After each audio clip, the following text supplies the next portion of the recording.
भारत की communist party मार्क्सवादी की वैशाली जिला का 24वां जिला सम्मेलन कॉमरेड सीताराम येचुरी नगर इंटरमीडिएट विद्यालय मुरौवतपुर में संपन्न हुआ। सम्मेलन का उद्घाटन करते हुए बिहार राज्य सचिव मंडल सदस्य प्रभुराज नारायण राव ने बताया कि नरेंद्र मोदी की सरकार भाजपा और आरएसएस के संयुक्त नेतृत्व में देश को बांटने का कार्य शुरू कर दिया है।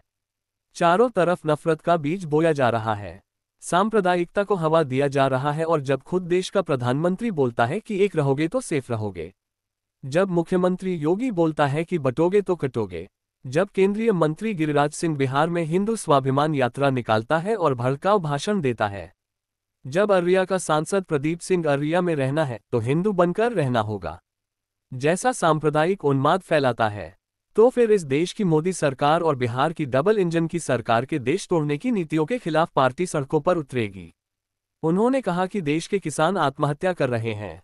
मोदी ने वादा किया था कि न्यूनतम समर्थन मूल्य की गारंटी करेंगे, किसानों के सभी तरह की कृषि कर्ज को माफ कर देंगे, लेकिन ऐसा कुछ भी नहीं हो रहा है, बल्कि देश के किसानों की जमीनों को कॉर्पोरेट कंपनियों को, अदानी अंबानी को देने की नीतियों पर यह सरकार काम कर रही है। इसके खिलाफ किसानों, मजदूरों, खेतिहर मजदूरों की एकजुटता के आधार पर संघर्ष जारी है। समापन भाषण करते हुए पार्टी के राज्य कमेटी सदस्य का देवेंद्र चौरसिया ने कहा कि नीतीश सरकार सांप्रदायिक शक्तियों की गोद में बैठी हुई है और आरएसएस बीजेपी के फैसलों को बिहार में लागू करने का काम कर रही है। नीतीश कुमार ने वादा किया था कि बिहार के भूमिहीनों को 5 डिसमिल आवासीय जमीन देंगे, लेकिन ऐसा नहीं हुआ। जो गरीब सरकारी जमीनों पर बसे हैं, पोखर पर बसे हैं, बांध पर बसे हैं, उनको उजाड़ने का काम नीतीश सरकार कर रही है। बिहार में भूमि सर्वे लागू करके सभी भूमिहीनों को उजाड़ने की मुहिम चलाई जा रही है। हमें 2024 के विधानसभा चुनाव में इसे परास्त करना होगा, तभी हम बिहार को बचा सकते हैं। बड़े पैमाने पर बाढ़ से किसानों के फसल का नुकसान हुआ है। उन्हें फसल हर्जाना 30,000 रुपये प्रति एकड़ के हिसाब से पार्टी ने देने की मांग किया, लेकिन 7,000 रुपये का आश्वासन बिहार सरकार देकर कुछ लोगों को ये पैसे देकर बाकी लोगों को वंचित कर दिया गया है। महंगाई चरम सीमा पर है, बेरोजगारों की लंबी कतार बढ़ती जा रही है। 4 साल की अग्निवीर सैनिक योजना से बिहार के नौजवानों का भविष्य अधर में लटका हुआ नजर आ रहा है। इसलिए हम इस सम्मेलन में इन सभी सवालों पर संघर्ष की रणनीति तैयार करेंगे। सम्मेलन में झंडोत्तोलन पार्टी के बिहार राज्य सचिव मंडल सदस्य प्रभुराज नारायण राव ने किया। शहीद बेदी पर माल्यार्पण पार्टी के राज्य कमेटी सदस्य का देवेंद्र चौरसिया ने किया। सम्मेलन की अध्यक्षता का राजेंद्र पटेल, राजनारायण सिंह तथा मदन मोहन शर्मा की अध्यक्ष मंडली ने की। जिला सचिव का रामजी पासवान ने प्रतिवेदन पेश किया, जिस पर प्रतिनिधियों ने बहस में भाग लिया। सम्मेलन ने 9 सदस्यीय नई जिला कमेटी का चुनाव किया, जिसके सचिव का निर्वाचित हुए। सम्मेलन ने 22 से 24 दिसंबर तक दरभंगा में होने वाले राज्य सम्मेलन के लिए प्रतिनिधि चुने गए। मैं अंग्रेजों के खिलाफ कभी नहीं लड़ूंगा। आज उसको एक वीर सावरकर कहता है। राष्ट्रीय स्वयंसेवक और भारतीय जनता पार्टी के लोग आज उसको वीर सावरकर कहते हैं। उस जिसे गद्दार कहना चाहिए, जो देश के साथ गद्दारी किया, आज उसे वीर सावरकर कहते हैं।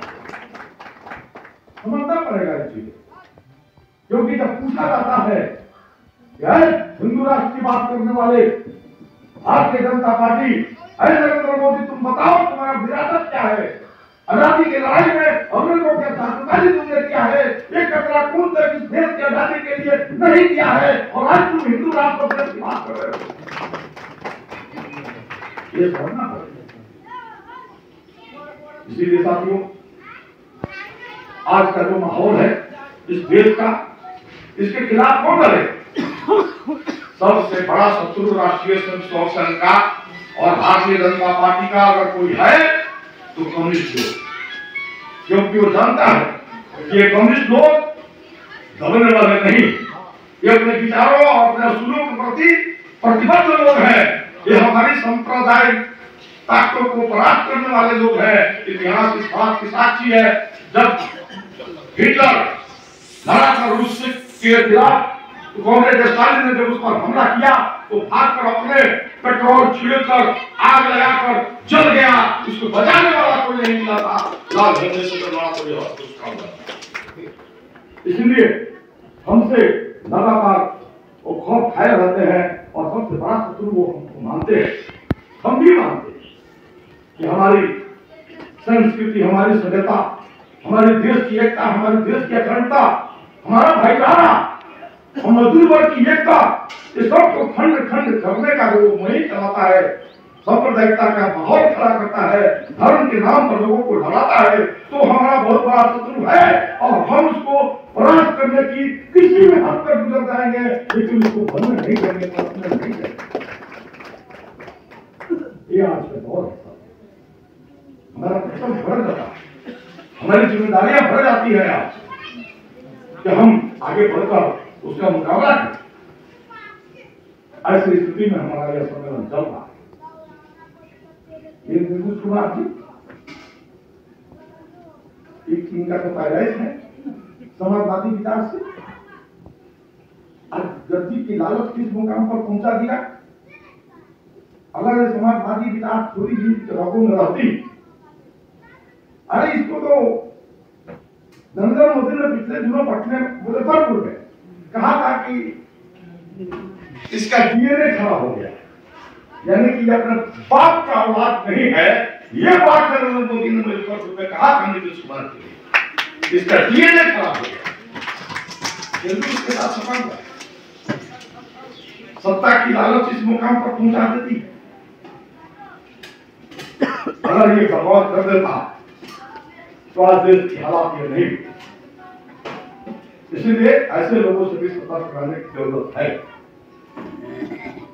हम आज जो सम्मेलन कर रहे हैं, हमारा जो पार्टी कांग्रेस होने वाला है 2 से 6 अप्रैल तक मदुरई, तमिलनाडु के मदुरई में जो होगा अंतिम हमारा राष्ट्रीय महाधिवेशन, हम उसमें निर्णय लेंगे। हम तमाम जिलों में, तमाम राज्यों से जो बातें उभर कर सामने आ रही हैं, ये सारी बातें केंद्र तक